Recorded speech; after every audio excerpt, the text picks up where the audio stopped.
Welcome to I'm Just Saying, two black women with opinions. Today we are joined by Ashley Carter and Jasmine Westbrook-Figaro from EatWell Exchange. EatWell Exchange is dedicated to decreasing health disparities in low-income communities, focusing on making culturally relevant food accessible and dispelling myths around nutrition in black and brown communities. With a passion for health culture and education, these two trailblazers are helping thousands with food demos and nutritional education. Well, okay. So you all met at a WIC site in Tampa, Florida, and decided, let's go out to lunch. And as the relationship grew, you all decided to do the Eat Well Exchange. So, 100 years ago, I feel like almost literally at this point, I got WIC stamps. And they had nothing that I ate. Was nothing that I ate. Right? As a vegetarian, they had a lot of dairy products, and I wasn't in with the dairy products. I don't do eggs, and cheese is not my friend. And so um I had, they were almost like, why am I even going through the bureaucracy of doing WIC when they're not meeting my dietary needs? And actually had a whole conversation with some of the nutritionists and staff of WIC about what can we do different to meet my needs, right? Um, so was that what you were finding going on with WIC, or and that's why you all bonded? Like, how can we do something different, or how did the story evolve into Eat Well Exchange? Yeah, I think it absolutely started with what you just said, right? It was like, we get this script in a sense, and no disrespect to WIC because it does help a lot when people fully understand the benefits and like what resources there are available, even to the point now of some WIC departments throughout the states actually having apps where you can actually see what foods are you could qualify to be purchased under WIC. But it hasn't always been like that. And I feel like it's just now kind of starting to scratch the surface, not only understanding the resources, but also the cultural aspect of it now being taught to other professionals. And that's one part of Equal Exchange that we kind of really grew into, is that a lot of our WIC friends started to see what we were doing. And they're like, hey, we want you all to come and teach us how to provide culture-focused nutrition. And in that training, especially right around COVID, we would teach them, hey, fruits and vegetables are allowed, but have you actually gone to their grocery store to see what type of fruits and vegetables they have access to? Have you taken a little trip down the street to see that they don't have a Trader Joe's and they don't have a Harris Teeter or whatever fancy, grocery store that you may have in your neighborhood? And so I think that then puts things in perspective, and a lot of times people's privilege also into perspective, and it creates a sense of cultural humility that you begin to have around not only just highlighting cultural foods and knowing that they're healthy, but also understanding that there are people in certain neighborhoods that don't have it as great as you do. And when you start to slowly see it and honestly get to know the person and understand their barriers, then it becomes a lot smoother appointment and you're able to brainstorm more with them. So if I'm honest, oftentimes Ashley and I had to go against the script and just say exactly what we knew to be true, because we had our own experiences growing up. And for us, our experiences were our experiences. They were always in love. Our families always found a way to put food on the table, no matter what it was. But to see, oh, wow, that lady I just had, she reminds me of my cousin, or she reminds me of my sister. And it began to connect a little bit deeper. So I will say resources are out there. It's just slowly treading when it comes to educating and giving the participants of the program the correct access that they need to use the benefits more often. Because if we're honest, we saw a lot of retention when it came to participants of WIC, particularly your moms that had their baby, in those first 1,000 days for baby, we didn't see them. And that's really a big crucial time of when baby needs benefits, but also mom needs those benefits. So And I have two questions along that, I'm going to acknowledge, yes, no shade to WIC at all, because there are folks who absolutely need that, because hunger, injustice, and food insecurity is a very rare thing.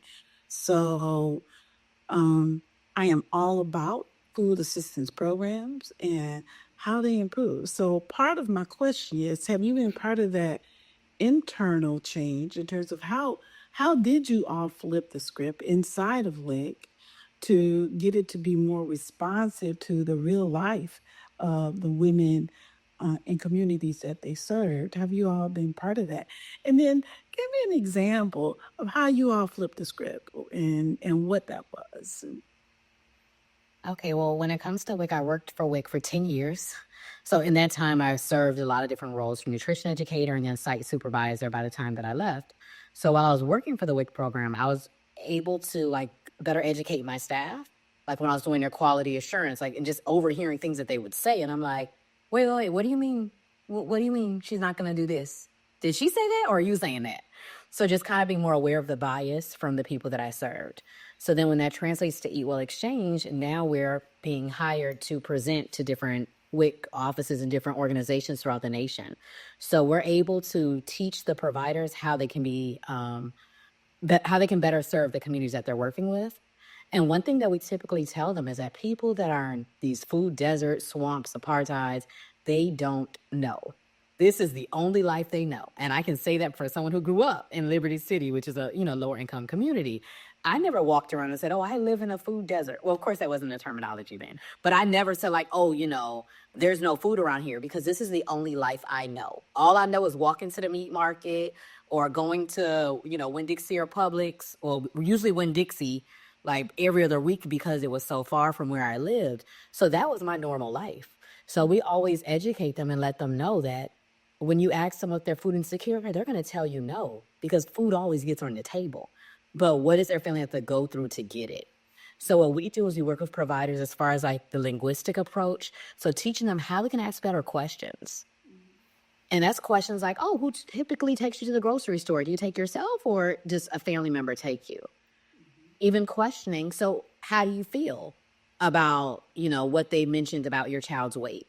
And that's when we can find out if they feel like, oh, their child's weight is fine, or if they feel like this is a concern. So pretty much we teach the providers how you can ask questions that can get you the answers you truly need, because sometimes the clients are not going to offer up and say like, oh, well, I'm living at my sister's house, I'm sharing a refrigerator. They're not going to tell you that. But once you ask them the right questions, you can find out those true barriers to wellness. And then that allows you to approach the correct problem. And then the next step to that is we always teach them about goal setting. Because sometimes as providers, we're so focused on what we want and what we think they need. And sometimes what the big priority is in the nation. But that may not be that person's concern. We may be so focused on getting them to eat more fruits and vegetables, and they just want to drink more water. So whatever that concern is, we teach them how to listen and talk less. That's our biggest thing. Talk less and listen more.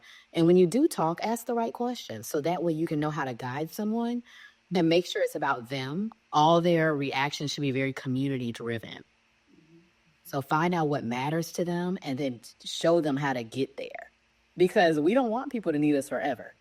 That's a big thing for us. We don't want people to always have to call, oh, Ashley, oh, Jasmine, come help me. No. We want to give people the tools so they can help themselves and help their families. So that would be an example of what we typically do. And then something that comes to mind is just different presentations that we've given, where a lot of times people in the audience would tell us after the fact that they never heard of a lot of the foods that we mentioned, or that they were not aware that what they could redeem on WIC when it comes to their benefits, because we're so used to the Americanized and Westernized foods that we don't think to recommend for somebody in New Orleans that they can get jambalaya on WIC. You can get your rice, your beans, your tomatoes, everything else that you need. So we try to find ways to kind of speak to different cultures that we're serving.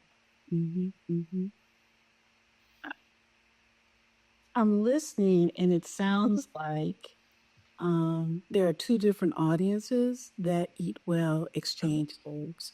So one, you work with providers in terms of doing trainings and I want to say staff development on how to ask the right questions to get the answers that you need, and on their own implicit bias that they bring to work, right? And then the other audience you work with our community, right? In terms of perhaps I'm, from a region of the U.S. that doesn't eat jambalaya, and maybe I need to know about jambalaya, or from a different region. So how do you create or help folks create healthy family recipes? Ooh, that's the fun part of our job. It's funny that you mentioned that too. Like, you may not eat jambalaya because that's not where you're from, right? You're not from Louisiana or New Orleans. But what we found is that a lot of cultures actually share similar types of dishes. Like, a lot of cultures will have some type of rice dish. A lot of cultures will have some type of vegetable soup dish. And so we actually have a lot more similarities than differences. But then we start to ask them, like, what's your favorite food? Like, what do you really love to eat? What do you can't go without? Like, if you were put on an island, what would you have to have? And oftentimes those favorite foods are foods that have memories or some type of identity to them. And it brings them together to the table. And I actually asked that during my presentation this weekend, and I got all different types of foods. And so then I told them, would you believe that those foods are healthy? And let me show you how. Now let's go through like the recipes. How do you typically make it? What do you usually use? How much of it do you usually cook? Because that can tell you in itself, like, if there's a lot of storage in that household or how many people are in that household. So there's other types of, I guess, like things that you can learn just from discussing recipes. Oftentimes for us, we try to stay away from not recommending to people what they shouldn't eat, but recommending more what they should eat. Because when we think about soul food, even when you brought it up earlier, most people would cringe and say, oh my gosh, I ate that soul food. Since I ate that, I'm off my diet. I'm going to, stop from heart disease, and just go into this super negative narrative, but not really understanding that soul food is so much more than that. Soul food is also, me being from the South in Tennessee, soul food is also a garden, because my grandmother grew up with a garden, had me in the garden. I did not like at the time, but as an adult, I appreciate that experience, because now I even garden. And so I think with recipes, we really try to get people see the bigger picture. And these are the benefits of the recipes that you're using. And you don't have to buy quinoa because, number one, it's probably not in your store. And that's okay. But guess what? There's an alternate that can also provide you with B vitamins, that can provide you with iron, that can provide you with all these different things. So a lot of our job, honestly, when it comes to recipes and just nutrition education, is helping them to unlearn things and then relearn the truth about what our cultural foods actually represent and how it could actually benefit our bodies. And one last thing I'll add is our name, EatWell Exchange. That word exchange actually means something. So when we started EatWell Exchange, we knew that we wanted people to eat well, right? But we also knew that there were a lot of cultures that actually eat highly rich, nutrient-rich foods that we may not know about. And so part of our journey and part of our nonprofit mission is also to learn from other cultures and learn and engage in that conversation about this particular food. I'll be honest, growing up for me, again, South Tennessee, Ashley's from Miami. Ashley was more experienced in Caribbean food than I ever was exposed to at a young age. But even that exchange between us has really opened doors and opens our mind to, like, wow, you can eat soursop, or you can eat, African cuisine such as salsa. Like, there's so many different ways, or African diaspora foods that we learn about from other people, and then engage in that conversation to show them that their recipes, their eating patterns are actually healthy for them. Mm-hmm. Well, that kind of like brings about like 5 different questions in 5 different directions that I have.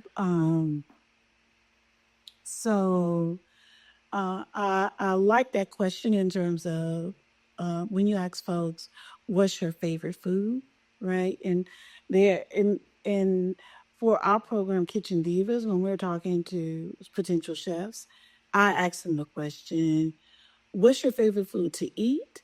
And what's your favorite food to prepare? Right. And it's usually something different, right? That they, and they like to prepare some things that are like, it presents well and that type of thing. But generally, when I'm talking to chefs, what they like to eat is something simple, right? And I always think of that as a very interesting thing to ask people in terms of what do you like to eat and what do you like to prepare in terms of present for others. Because I think that too gives me a lot of information about those folks. Um, Over the weekend, I heard an interview with Ryan Coogler. And Ryan Coogler is an amazing writer director of films. First film was Fruitvale, about a young man named Oscar Grant who was killed by law enforcement in Oakland on New Year's Eve.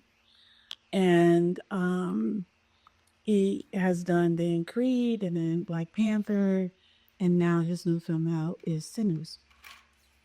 And he talked about the research that he completed for all of those movies, right? His trips to Africa, to Mississippi Delta, and is from Polthing, right? And what he said that I'm bringing here to you is he said, when Africans arrived in the Americas, when the slave trade captured and brought us here, we brought with us thousands of years of culture. And that Africans around the diaspora, we've been missing from Africa for about 400 years, but it has not erased those thousands of years of culture, right? Which I think might be one of the reasons why you find rice and beans in everybody's culture, right? As a baseline food, right? Not because quote how much it costs, but because it is that cultural stamp that we have put wherever we have landed, whether it be in the Caribbean or in Tennessee or in Brazil or wherever, you'll find some version of that. So, in addition to that, what are you all finding with this exchange part of the similarities across the eating patterns of folks? And what are the good things that we are bringing and remembering or unconsciously doing around our cultural or traditional foods? That is such like a good question, statement, everything, because I just want to like remind us of our power when it comes to our food and our traditions and how it connects us. And that's a big reason why we do what we do, because we know that the foods we eat connect us to our ancestors, to our traditions, and it's a big part of ourselves. So it's something that we always want to maintain. One thing that I will say that's streamlined from all the cultures we serve throughout the African diaspora is the usage of herbs and spices.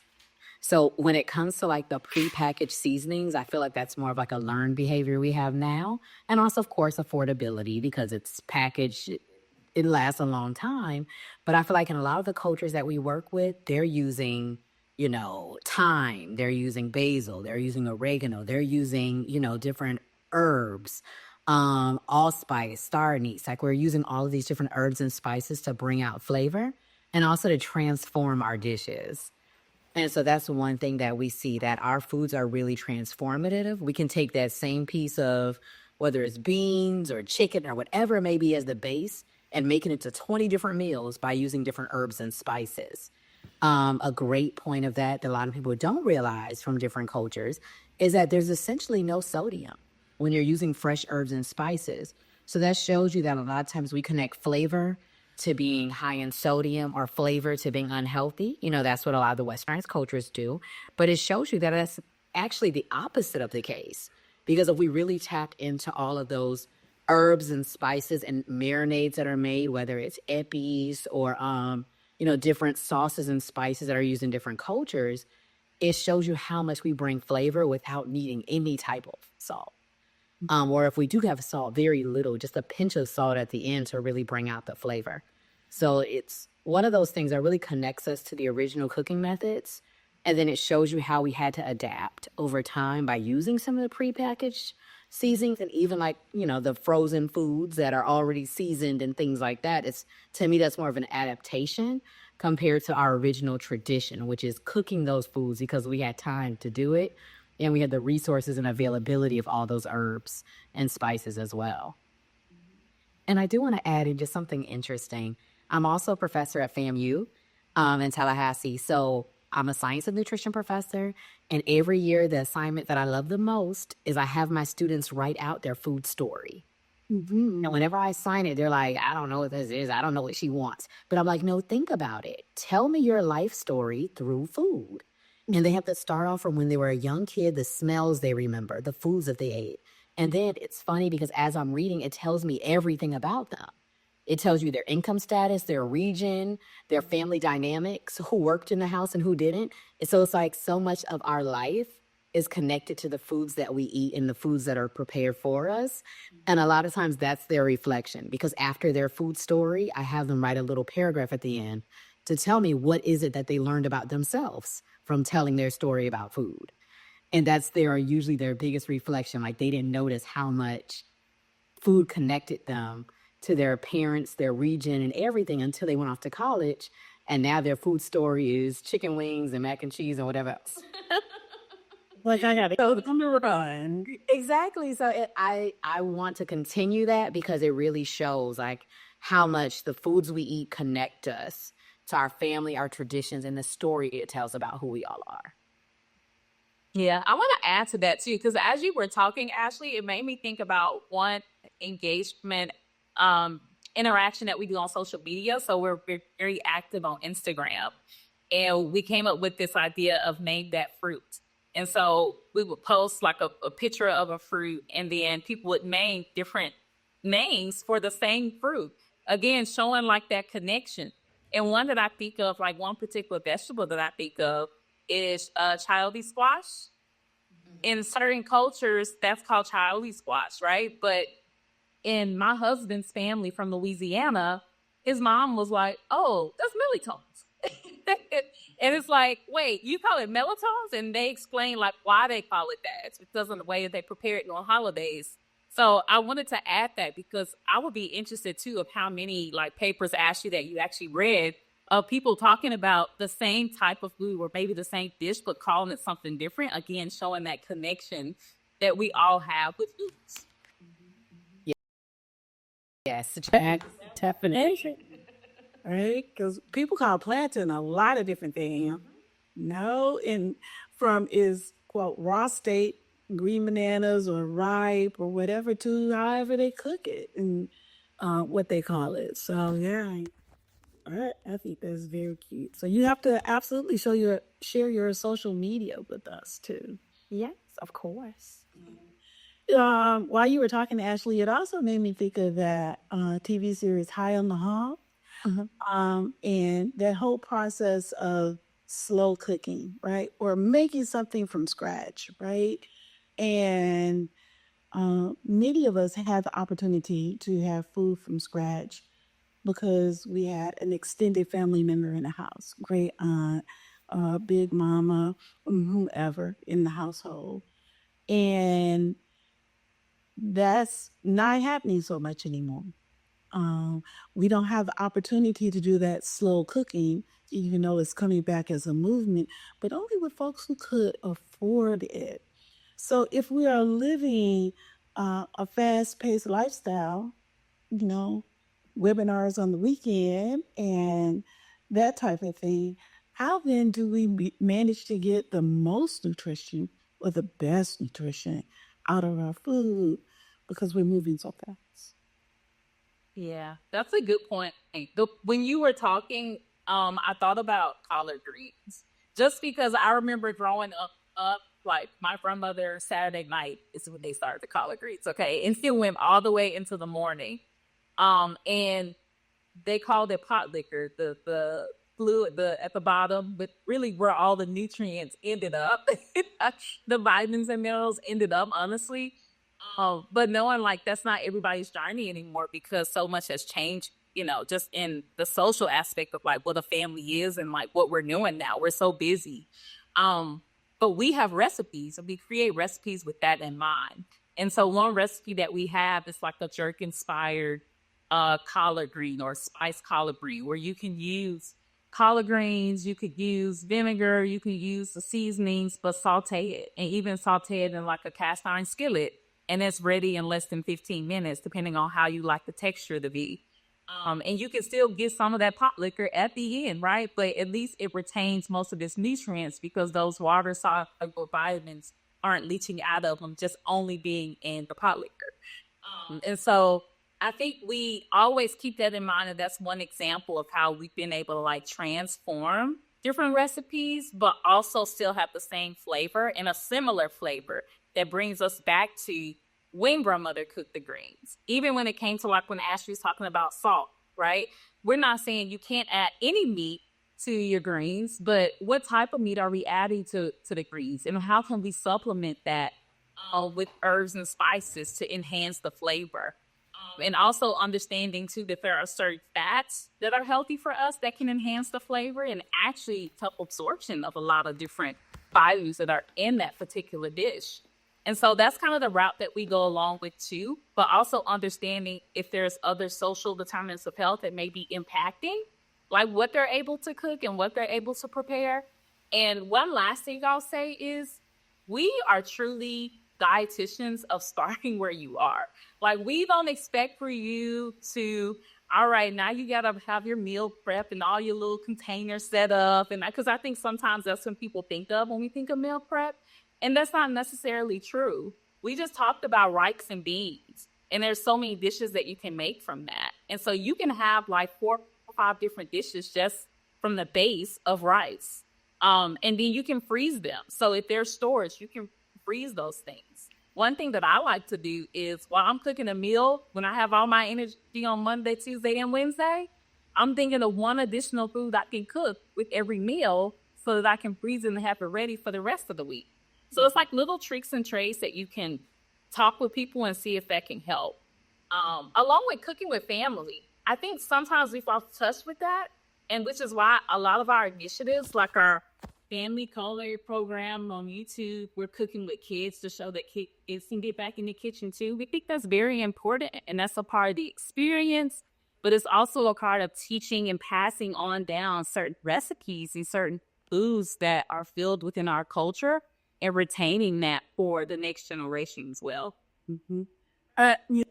At Like Women with Wellness, we started a big dog toddler tasting. So good to hear about this for you. And the toddler tasting came from getting toddlers to eat food, right? Because sometimes toddlers can get like super duper picky about what they're going to eat. But if they have a hand in preparing the food, if they get to wear their apron and their little chef hat or whatever, then they're more likely to try some different foods. It was just one comment. And we're like, what the hell? And by this time, when we finally got to that, because generally we had ordered the entire menu, right? We ordered the cornbread, we ordered the black eyed peas, we ordered the whole menu. So we were like, get the chef right now, bring them up is enough. Right. And we were like, what's this? And I'm going to say it was plated very attractively, right? And it was like rolled and curved. And I was like, this is one green. Black folks, when they order collard greens, they always have an S on it. So what's up with this one green, right? And then he went and told us about how he smoked it and flavor. And we were like, no, we need an S on our greens. Right? And I just think about that because truth of the matter is you do not have to kill a collard green by boiling it forever. You absolutely don't. And yes, you can stir fry it. You can put it in your cast iron skillet. But the point is not to cook it forever or to cook all the nutrients out of it. So, but the other little giggle I had behind this is, as I said, we work with kitchen divas. So we work with cooks and chefs, making the distinction between that cook who learned how to prepare food, coming up, like in the church or for the big family, or just had an art for it, versus the chefs who maybe went to Cordon Bleu or to some school to learn how. When we put the cook and our chef together with a nutritionist, it was like, is this married to a work?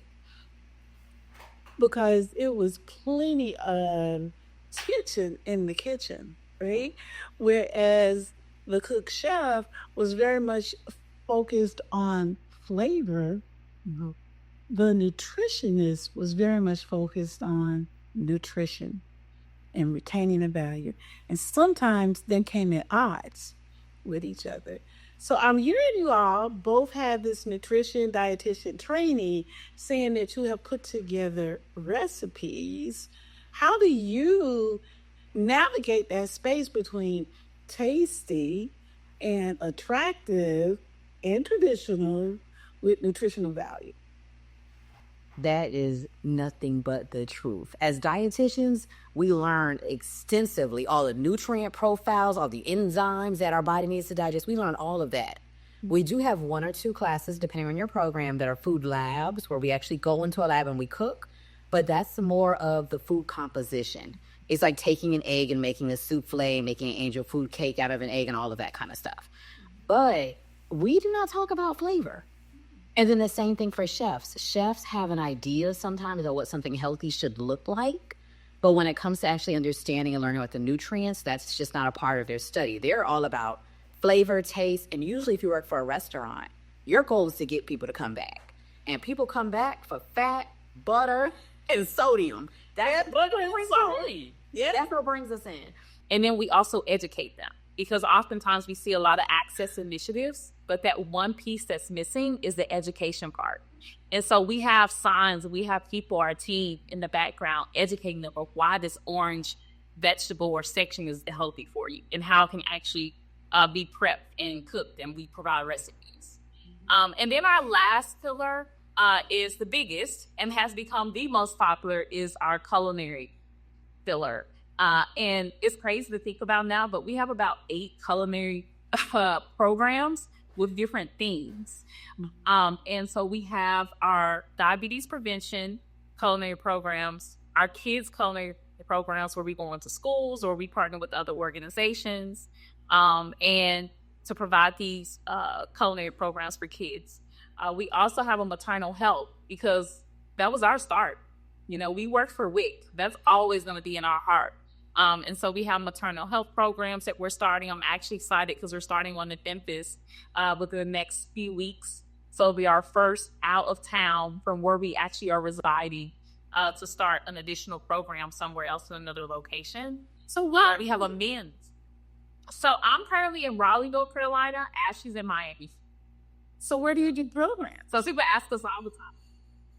Programs are in our cities, and then we also get calls from different people that connect with us that want us to provide some type of programming, whether it's cooking demonstrations or culinary programs with their organization or their region. Yes. And what we're starting to be now too is host standalone programs. And what I mean by that is we understand that everyone may not be a part of an organization to join. And so what we're starting to do is at least try to host about 2 standalone programs, whether it's virtual or anyone can join. We're starting to put stuff on social media where people can cook together on their own time with their family and cook a recipe. So those are ways that we're starting to connect everyone globally. Well, I am absolutely delighted to have had this conversation. This is like so much fun. And looking forward to, do you all have a cookbook yet? Not yet. Notice I said yet, because if you talk about developing recipes, I'm sure it's coming. I'm sure it's coming. Thank you for tuning in to this episode of I'm Just Saying, Two Black Women with Opinions. Be sure to visit EatWell Exchange's website for more information at www.eatwellexchange.org. Be sure to subscribe, share, and join us next time for more dynamic conversations on justice, community, and the fight for equity.